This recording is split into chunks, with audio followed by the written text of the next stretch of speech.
this is Ria from the Wall Art TV. We're at the Wonderwall booth at the India Art Fair with Mr. Ajay Raj Garia. Can you tell us a little bit about your work here today? Well, we're featuring the works of 13 photographers, largely Indian, but we also have a Pakistani photographer. And we've kept about 2 or 3 works per person, and in some cases when there's a body of work, maybe even up to 5 or 6 works. What about your own work? You've got that up too. Can you tell me a little bit about that? This is part of the series I did on Calcutta. I started working on it in 2007.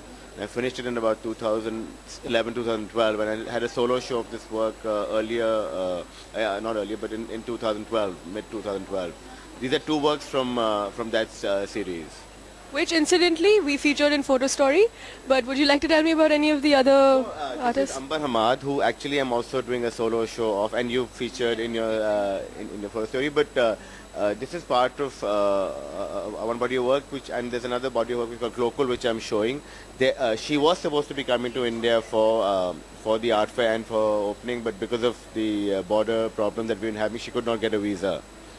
So unfortunately, her show is on, but she's going to be missing her opening, and the art fair. And, Sorry.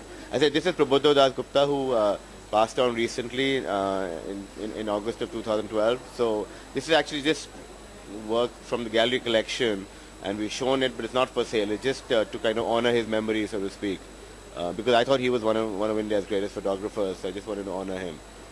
and how's the art fair going otherwise? Have you got any prospective buyers? Or? Well, we have sold some, but normally the sales happen in the second and the third day, because I think the first day there's so much to digest that people are walking around and soaking it all in.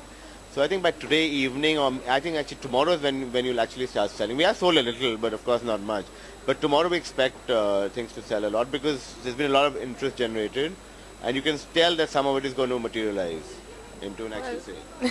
Thank you so much for talking to us and best of luck with this. Thank you.